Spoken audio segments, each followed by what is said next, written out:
कई बार मेरे से लोग कहते हैं, बहन जी आप कहते हैं ऋषि दयानंद बैरागी थे, उनको वैराग्य था, तो क्या गौतम बुद्ध बैरागी नहीं थे? क्या शंकर बैरागी नहीं थे? क्या भर्तहरि बैरागी नहीं थे? आप प्रबुद्ध लोग यहां पर बैठे हुए हैं, ये लोग भी कौन थे? ये बैरागी थे। सिद्धार्थ के बैराग्य को नकारा नहीं जा सकता। जिस समय सिद्धार्थ था, राजकुमार था, और उसको बैराग्य हुआ। क्या बैराग्य हुआ? कि उसका जो राजपाट था उसमें उसका मन नहीं लगा, छोड़ दिया राजपाट को। पिता ने आकर्षणों में फंसाना चाहा, सारथी को भेजा कि दुनिया दिखाओ इसको, लेकिन उसका मन नहीं लगा। एक वृद्धा को देख लिया, वैराग्य हो गया। क्या मेरी यशोधरा भी एक दिन ऐसी हो जाएगी? देखी मैंने आज जरा, या क्या ऐसी ही हो जाएगी मेरी यशोधरा?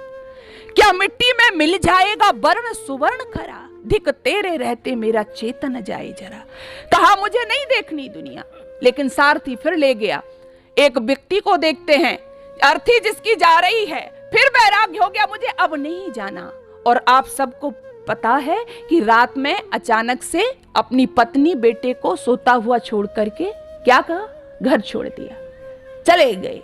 लेकिन जो बात मैं आपसे कहना चाहती हूं, अपना घर छोड़ दिया, चले गए, और सिद्धार्थ से कौन बने? गौतम बुद्ध। सिद्धार्थ से गौतम बुद्ध बन गए।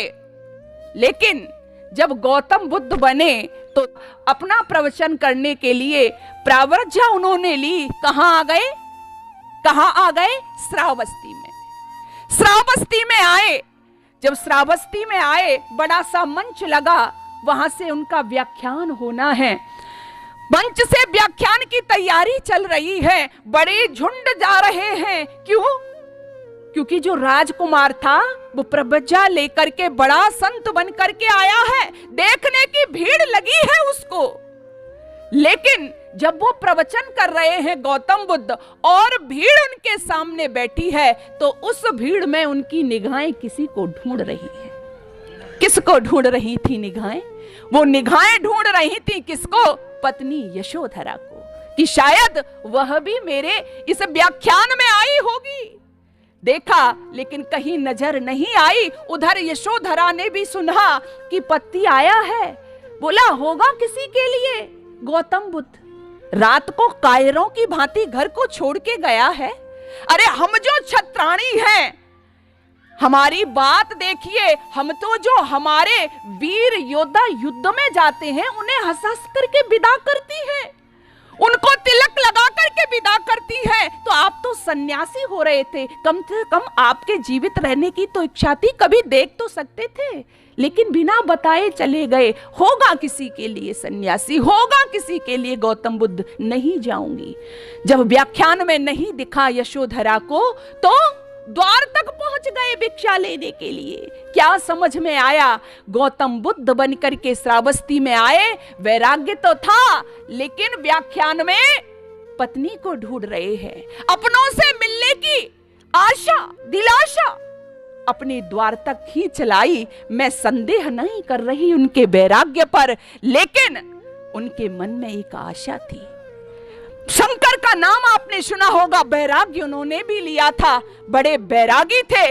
दुनिया में जो नास्तिकता फैली थी उसको दूर करना चाहते थे।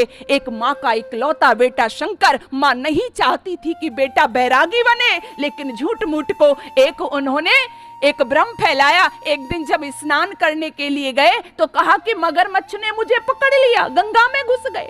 और माँ से कहा, माँ ये मगरमच्छ कह रहा है कि यदि तू सन्यासी बन जाएगा तो तुझे छोड़ दूंगा, अन्यथा नहीं छोड़ूंगा। माँ की ममता, माँ चिल्लाई, लेकिन कोई नहीं दिखा कि किससे कहे अपने पुत्र को बचाए। हाथ जोड़ लिए, कहा बेटा इस मगरमच्छ से कह दे कि तू सन्यासी हो जाना, लेकिन तुझे छोड़ दे। लेकिन मैं एक बात कहना चाहती हूँ बेटा, जब मेरा इकलौता बेटा है, मेरा अंतिम समय में मेरा संस्कार कौन करेगा? वो बालक कहता है, वो बच्चा कहता है, वो नौजवान कहता है, वो शंकर कहता है, ये माँ मैं वायदा करता हूँ, तुझे वचन देता हूँ कि तेरा अंतिम संस्कार मेरे द्वारा होगा। वैराग्य धारण शंकर ने किया था, वहां भी मुझे कोई शंका नहीं है। निकल पड़ा था घर से, लेकिन फिर भी मां के अंतिम संस्कार के लिए एक मन में आशा थी कि करना है, मुझे जाना है। लेकिन वो मेरा देव दयानंद, जिनके विषय में अभी आप सुन रहे थे, एक बार घर को छोड़ दिया, एक बार घर को छोड़ दिया। वैराग्य इतना प्रबल हुआ कि जब एक बार टंकारा से निकल पड़े तो दोबारा लौट करके टंकारा में नहीं गए, और उन्होंने ब्रह्मचर्य धारण करा। बहुत ब्रह्मचारी भी हुए, आपने पढ़ा होगा, भीष्म ने भी ब्रह्मचर्य धारण किया, परशुराम ने भी ब्रह्मचर्य धारण किया। लेकिन परशुराम का जो ब्रह्मचर्य था वो प्रशंसनीय है। उन्होंने बदले की भावना से लिखा, उन्हों पर जो अत्याचार हुए उसकी भावना से रखा था, अपने अहम को बढ़ाने के लिए रखा था। भीष्म पितामह ने भी ब्रह्मचर्य रखा था, अपने पिता की इच्छा पूर्ति के लिए रखा था। लेकिन ऋषि दयानंद का ना तो किसी की इच्छा पूर्ति के लिए था, ना किसी वहम अहम के कारण था। ऋषि दयानंद ने ब्रह्मचर्य रखा, ऋषि दयानंद ने वैराग्य धारण किया। तो क्यों किया? इस मानव जाति के उद्धार के लिए किया। ऋषि दयानंद ने वैराग्य धारण किया तो किस लिए किया? सिसकती हुई मानवता को मुक्त कराने के लिए, पराधीनता की बेड़ियों में जकड़ी हुई मां भारती के बंधन काटने के लिए, गौ माता के उद्धार के लिए, दलितों के उद्धार के लिए, नारी जाति को मान दिलाने के लिए उन्होंने ब्रह्मचर्य रखा, वैराग्य को धारण किया। इसलिए वो महापुरुष क्या है? अद्वितीय है, किसी लोभ ने उसको लुभाया नहीं।